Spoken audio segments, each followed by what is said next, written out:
मैं लोक विरसा की छाप खड़ा सी, एक पश्तून फैमिली आई, पश्तून तो नहीं सी, मियाँ उहदा पठान सी, जी बीबी सी खातून जी सी ना वो जर्मन वाइट रंग की वाइट लेडी यूरोपीयन लेडी सी।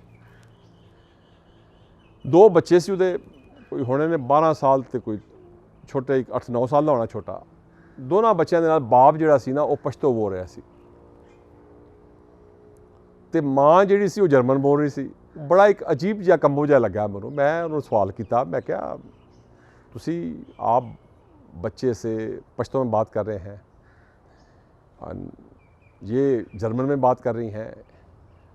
तो अगों ना जवाब था, हाँ मैं न्यूयॉर्क में होता हूँ, I live in New York, so I speak with my children in my language, that's Pashto, and my wife, she's a German, so she speaks German also.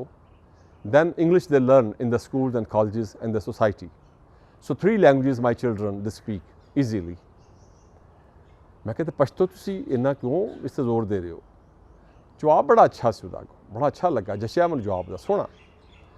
कहंदा if I don't speak Pashto with my children and when I come here with them, I bring them here to tell them that here is our culture. This is our culture, Pashtun culture. और जिहड़ा इन्हां बच्चों का पश्तून बच्चे मेरे जिहड़े ने बाप आ मैं इन्हां दा फूफियां दे नाल, चाचियां दे नाल, दादा दादी दे नाल, कज़नां दे नाल जिहड़ा गल करना पश्तो दे विच है, वो इन्हां दी एक दूजे दी जिहड़ी कुर्बत है, जिहड़ा रिश्ता एक दूजे दा, which is very much natural of course, कहना उहदे च वाधा करेगा। इस वास्ते मैं इन्हां बच्चों नूं पश्तो अपनी मादरी जबान जिहड़ी है, जिहड़ी मेरे नानियां दी दादियां दी बजुर्गां दी जबान है, वो मैं इन्हां बच्चों नूं सिखाना चाहता। दूजा वालदा ये जर्मन सिखा लैंदी है, बाकी बच्चे अंग्रेजी अच्छी बोल लैंदे ने, डजंट मैटर। बड़ा सोहना जवाब दिता उन्होंने। उस पश्तून अफीसर जिहड़ा अमेरिका च रह रहा न्यूयॉर्क, इनू पंजाबी क्यों नहीं फॉलो करते? असी अपनी जबान तो नफरत क्यों कराने बच्चों को?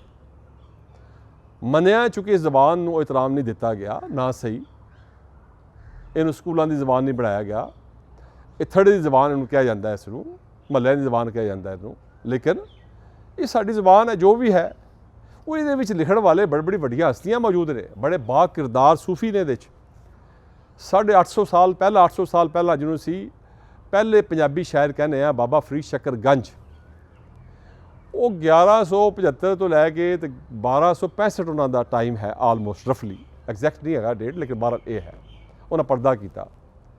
फिर उन्होंने बाद गुरु नानक आ जाते हैं, उन्होंने जिहड़ा किताब उन्होंने जिहड़ा कलाम है अशलोक जिहड़े ने वो गुरु ग्रंथ साहब विच इंतहाई आला किस्म का एक किस्म का वो इंसानी रब की मखलूक के लिए उहदे विच लिटरेचर मौजूद है। उहदे बाबा जी फरीद सरकार का भी कलाम शामिल है, उहदे भगत कबीर का भी शामिल, 5 मुसलमानों का कलाम शामिल है उस गुरु ग्रंथ साहब दे विच, जिहड़ा बाद चों नानक जी ने तो नहीं, बाद चों किसी होर गुरु ने उन्होंने इकट्ठा किया सी। बाबा जी फरीद का कलाम बड़े शौक नाल लोकी पढ़ते हैं उन्होंने दे।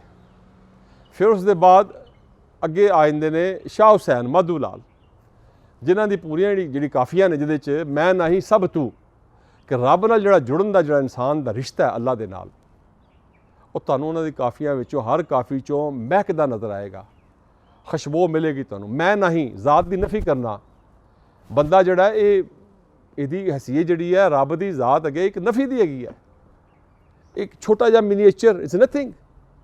सो खालक मालक दे अगे सिर झुकाना और उहदी वडियाई उहदी किबरियाई नूं बयान करना, ये तुहानूं इन्हां काफियां च लभेगी शाह हुसैन दियां तो।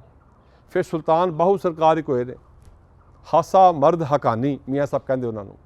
फिर सुल्तान बाहू होया खासा मर्द हकानी, दौड़े पाक जबान उदी दे रोशन दो ही जहानी। तो जिहड़े उन्होंने अबियात कहे ने वो तुसी सुनो, वो पढ़ो, वो देखो, वो बड़ा कुछ है उहदे च। आप सरकार के बाद फिर बुल्ले शाह सरकार ने, हैदर मुल्तानी ने, वारिस शाह ने, मियाँ मोहम्मद बख्श ने, ख्वाजा गुलाम फरीद ने, मौलवी गुलाम रसूल ने, पीर मेहर अली शाह ने, एक लंबी फहरिस्त है तुहाडे कोल इन्हां बजुर्गां दी जिन्हां ने इस जबान अपनी मादरी जबान विच जिन्हां ने ਰੱਬ ਦੀਆਂ ਗੱਲਾਂ ਰੱਬ ਵਾਲੇ ਪਾਸੇ ਸਾਨੂੰ ਲਾਇਆ ਸੀ ਤਾਂ ਕਿ ਸਾਡਾ ਇਖਲਾਕ ਔਰ ਸਾਡਾ ਜਿਹੜਾ ਕਿਰਦਾਰ ਹੈ ਇਹਦੇ 'ਚ ਪੁਖਤਗੀ ਆਵੇ। ਦੁਨੀਆ ਵਿੱਚ ਉਹ ਹੀ ਕੌਮ ਅੱਗੇ ਜਾਂਦੀਆਂ ਨੇ ਜਿਹੜੀਆਂ ਇਲਮ, ਇਖਲਾਕ, ਕਿਰਦਾਰ ਇਹਨਾਂ ਵਿੱਚ ਅੱਗੇ ਹੋਣਗੀਆਂ। ਤੇ ਇਹ ਉਹ ਗੱਲਾਂ ਸਨ ਜਿਹੜੀਆਂ ਮੈਂ ਆਪਣੀ ਮਾਦਰੀ ਜ਼ਬਾਨ ਦੇ ਹਵਾਲੇ ਨਾਲ ਤੁਹਾਡੇ ਨਾਲ ਸ਼ੇਅਰ ਕਰ ਰਿਹਾ। ਫਿਰ ਇਨਸ਼ਾਅੱਲਾ ਕਿਸੇ ਅਗਲੀ ਵੀਡੀਓ 'ਚ ਗੱਲਬਾਤ ਕਰਾਂਗੇ ਇਸੇ ਹਵਾਲੇ ਦੇ ਨਾਲ। ਮਿਹਰਬਾਨੀ।